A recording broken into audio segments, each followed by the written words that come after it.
Tuhan itu baik, amin. Kita semua setuju bahwa Tuhan itu baik. Tapi terkadang pada saat kita memahami kebaikan Tuhan, kita terkendala dengan apa yang kita alami, apa yang kita rasakan secara fisik, secara kehidupan kita. Terkadang kita susah untuk menerima. Tapi saudara, saat ini ada dua peristiwa yang mari kita belajar pada saat ini. Untuk kita meyakini bahwa Tuhan itu baik. Walaupun apapun yang terjadi dalam hidup ini sungguh-sungguh bertolak belakang dengan apa yang kita yakini atau apa yang kita harapkan dalam hidup ini. Peristiwa yang pertama, ini mewakili untuk kita yang dicintai oleh Tuhan. Ada satu keluarga di sini, saudara, keluarga di Betania, Maria, Marta, dan Lazarus, saudara. Ya, dikatakan keluarga ini adalah keluarga yang dicintai. Sama seperti saudara dan saya, bahwa saudara semua adalah keluarga yang dicintai Tuhan. Amin. Pada saat keluarga yang dicintai ini, saudara, dalam kehidupan sehari-hari, pasti juga saudara akan mengalami sesuatu yang tidak diharapkan. Ada anggota keluarga mereka yang sakit saat itu. Mari kita lihat firman Tuhan ini. Injil Yohanes pasal 11. Mari kita lihat, saudara. Kita baca sebenarnya ayat yang pertama, saudara, sampai ayat panjang sekali, tapi saya membaca beberapa ayat yang inti. Mari kita baca di sana. Ayat 3 mengatakan bahwa dan Lazarus yang sakit itu adalah saudaranya. Kedua perempuan itu, perhatikan, kedua perempuan itu mengirim kabar kepada Yesus. Tuhan, dia yang engkau kasihi sakit. Jadi orang memberitahu pada Yesus bahwa Lazarus itu sedang sakit. Ayat 4, perhatikan di sini. Ketika Yesus mendengar kabar itu, ia berkata, saudara, penyakit itu tidak akan membawa kematian, tetapi akan menyatakan kemuliaan Allah. Sebab oleh penyakit itu anak Allah akan dimuliakan. Perhatikan di sini, saudara, perhatikan. Perhatikan kata-kata ini. Penyakit itu tidak akan membawa kematian. Berarti, saudara, berarti Yesus berikan jaminan bahwa Lazarus akan sembuh. Lazarus tidak akan mati, saudara. Tetapi ternyata, saudara, Lazarus mati. Anda lihat di sini, Lazarus mati. Padahal tadi dikatakan bahwa penyakit ini tidak akan mendatangkan kematian. Tapi ternyata kenyataannya, saudara, Lazarus itu mati. Saudara, Tuhan itu baik. Amin. Kau percaya Tuhan itu baik? Haleluya. Tapi jujur saja, saudara, agar engkau menghadapi sebuah kondisi yang demikian, pada saat Anda punya problem, Anda berdoa sama Tuhan. Betul? Dan ternyata, saudara, pada saat engkau berdoa pada Tuhan, Tuhan mengambil satu keputusan seperti ini. Ayat yang berikutnya, coba lompat sedikit, saudara, ayat yang ke-6. Namun setelah didengarnya bahwa Lazarus sakit, ia sengaja tinggal 2 hari lagi di tempat di mana ia berada. Inilah yang sering kali kita hadapi. Waktu Tuhan mendengar kabar Lazarus sakit, ternyata Anda perhatikan, Tuhan tidak segera datang. Terkadang Tuhan menjawab doa saudara seperti demikian. Ya, dari peristiwa ini kita bisa menarik sebuah pengertian mendalam. Apa problem yang sedang kau hadapi saat ini? Engkau berdoa, satu keluarga bergandeng tangan berdoa. Percayalah sungguh Tuhan mendengar doa saudara. Tuhan pasti menjawab doa saudara. Haleluya. Seperti Maria dan Marta memohon pada Yesus, memberitakan pada Yesus bahwa saudaranya sakit. Ya kan? Tapi ternyata Yesus tidak langsung datang. Ini pasti problem. Ini pasti akan menjadi masalah bagi saudara. Dan inilah fakta terkadang membuat kita dalam hidup ini, saudara, susah untuk menerima secara manusia. Tadi janjinya apa? Penyakit itu tidak akan membawa pada kematian, tapi faktanya adalah Lazarus mati. Kau telah berdoa? Ya. Sampai hari ini ada jawaban Tuhan? Tidak ada. Kau telah menerima janji Tuhan? Ya, banyak janji Tuhan kau aminkan, dan janji Tuhan itu memberikan harapan pada saudara bahwa masalah Anda akan selesai. Tapi ternyata sampai hari ini tidak selesai. Bahkan yang kau takutkan malah terjadi. Maria dan Marta tidak menghendaki saudara yang meninggal. Yang kau takutkan ternyata hari ini saudara meninggal. Saya beritahu pada saudara, Tuhan tidak akan mengizinkan sesuatu terjadi kalau Tuhan tidak mempunyai sebuah rencana. Tuhan tidak akan merencanakan sebuah penundaan, saudara. Kalau Tuhan tidak mempunyai sebuah solusi bagaimana apa yang akan dia perbuat nantinya. Seperti yang dilakukan pada Lazarus yang mati. Ya, Tuhan menunda, tapi Tuhan sudah punya rencana bahwa dia akan membangkitkan Lazarus. Percayalah, sungguh Tuhan telah tetapkan apa yang hendak dia lakukan, apa yang hendak dia rencanakan. Tuhan telah rencanakan. Demikian pula saudara dan saya. Percayalah sungguh, hari ini Tuhan pasti menjawab doa saudara. Tuhan pasti menjawab doa saudara. Tuhan pasti menjawab doa saudara. Ayat yang 11, mari kita baca ayat 11. Saudara perhatikan, ada satu kata di sana yang saya berikan warna berbeda. Telah tertidur. Saudara perhatikan saya pada saat ini. Faktanya, Lazarus sudah mati. Tapi ternyata Tuhan mengatakan dia tertidur. Dengarkan baik-baik saudara pada saat ini. Apa yang kau lihat pada saat ini? Fakta apa yang kau lihat pada saat ini? Yang benar-benar saudara tidak enak sedang kau hadapi. Faktanya apa saat ini saudara? Oh jelas Pak, ya kan saya dipecat. Karena keadaan seperti ini saya kehilangan pekerjaan, perusahaan saya tutup, saya tidak terima gaji, usaha saya susah, kanker stadium 3. Jelas Pak, rumah tangga saya ini jelas tidak bisa dipertahankan. Sepertinya saya harus bercerai. Sepertinya kanker ini tidak bisa disembuhkan. Semua ungkapan Anda saat ini, habislah saya.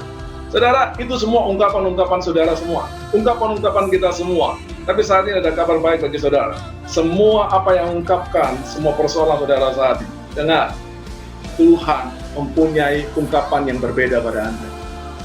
Engkau berkata, tidak bisa disembuhkan? Tidak. Tuhan punya perkataan yang berbeda.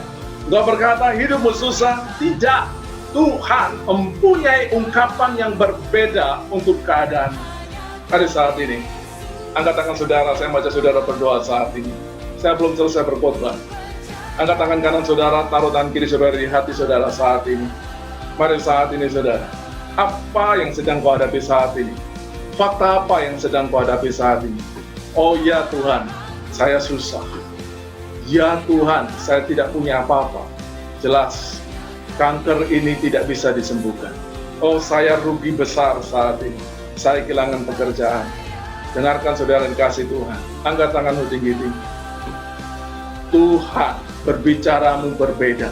Bertolak belakang. Bertolak belakang dari apa yang ada dalam pikiranmu saat ini. Semua pemikiranmu yang negatif, semua pemikiranmu yang lemah, semua pemikiran tentang sakit, Tuhan punya rencana yang berbeda. Dan Tuhan berkata berbeda. Kalau engkau berkata tidak bisa disembuhkan, Tuhan berkata sakitmu sembuh. Kalau engkau berkata aku akan kekurangan dan aku akan hancur, tidak. Tuhan berkata pada Anda, haleluya, engkau akan bangkit kembali, dan engkau akan bangkit kembali lebih luar biasa, dan keadaanmu akan lebih baik lagi dibandingkan sebelumnya. Haleluya. Murid-murid Tuhan pada saat Yesus dibangkitkan, saudara, kita semua adalah orang yang dicintai Tuhan dan dipilih Tuhan. Amin. Seperti murid-murid Tuhan dipilih oleh Tuhan. Tapi setelah mereka dipilih, mereka jadi bingung. Kenapa? Hidup mereka meninggal, mati, saudara. Pada saat mereka, saudara, bingung, saya makan apa? Saya tidak ada pekerjaan lagi, harus ngapain? Saya jadi apa ini? Tidak jelas masa depan mereka. Lalu mereka mulai pergi mencari ikan kembali. Mari kita lihat di Yohanes pasal yang ke-21. Yohanes 21, kita baca ayat pertama sampai ayat 14. Tapi kita baca saudara beberapa ayat penting aja. Kalau saudara lihat di layar tuh foto, itu foto lokasi di mana kejadian itu terjadi, di mana Tuhan Yesus. Yohanes 21 itu terjadi di area lain. Sekarang ada gereja di sana, namanya gereja Saint Peter Primacy. Letak di belakang sana ada laut, itulah Danau Galilea. Ayat yang ketiga, saudara, saya lupa tulis di sana. Tapi ayat ketiga di sana dikatakan ternyata mereka semalam-malaman mereka tidak menangkap apa-apa. Lalu pada siang harinya, saudara, Yesus berdiri di pantai, saudara. Lalu ayat 5 berkata, kata Yesus pada mereka apa? Hai anak-anak, adakah kamu mempunyai lauk pauk? Jawab mereka, apa saudara? Tidak ada. Perhatikan saya saat ini. Seperti Tuhan menampakkan diri kepada para murid-muridnya, pada orang-orang yang dipilihnya, orang yang dicintainya. Demikian pula Tuhan saat ini, saudara-saudara, melihat Anda dan saya, orang-orang yang telah dipilih dan dicintai, sedang berusaha tetapi gagal. Seperti Tuhan berkata, berteriak, berkata pada murid-muridnya, adakah lauk pauk? Bagaimana keadaanmu? Apakah engkau sehat? Bagaimana keuanganmu? Saudara dikasih oleh Tuhan. Tuhan sedang berbicara pada Anda saat ini. Pada saat Tuhan berkata pada Anda, dengarkan, Tuhan tahu keadaan saudara. Seperti Tuhan tahu mereka, murid-muridnya telah mencari ikan dan tidak dapatkan ikan apa-apa. Dan saat ini pun Tuhan juga tahu tentang keadaan. Dan berikutnya, saudara. Ayat 8 dan 9, perhatikan ayat 9. Ketika mereka tiba di darat, mereka melihat api arang dan di atasnya ikan dan roti. Saudara lihat di video ini, foto ini, ada batu di sana, itu ada di dalam gereja.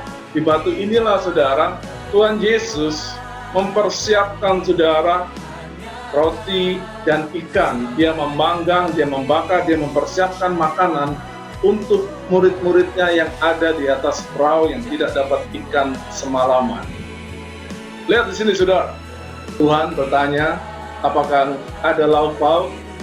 Tuhan bukan sekedar bertanya, tapi Tuhan sudah siapkan apa yang dibutuhkan, diperlukan oleh murid.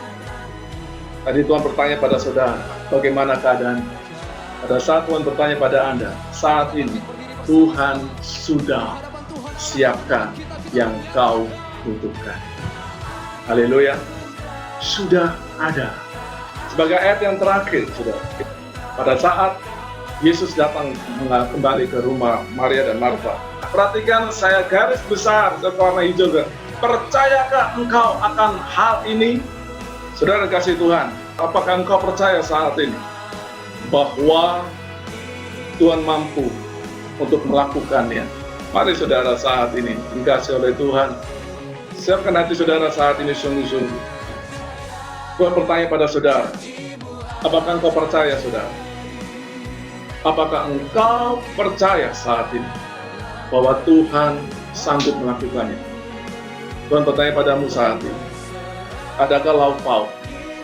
Tuhan telah siapkan, Tuhan tahu, Tuhan telah sediakan apa yang kau butuhkan. Dan percayalah sungguh saudara, apapun fakta yang kau hadapi pada saat ini, Tuhan sungguh-sungguh saudara telah siapkan semuanya. Dan apapun hal negatif menurut pandangan-pandanganmu, Tuhan punya pandangan yang berbeda tentang engkau. Semua yang kau anggap semua buruk, tidak. Tuhan punya rencana yang lebih baik saat ini. Tuhan telah sediakan saat ini. Mari angkat tangan saudara. Mari kita sembah Dia saat ini.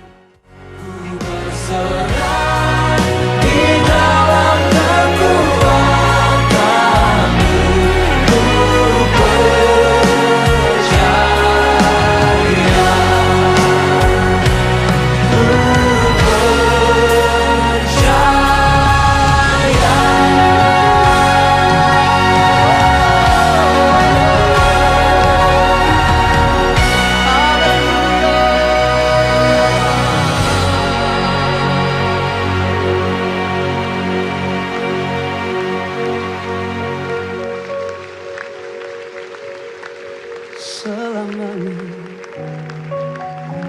kami mau percaya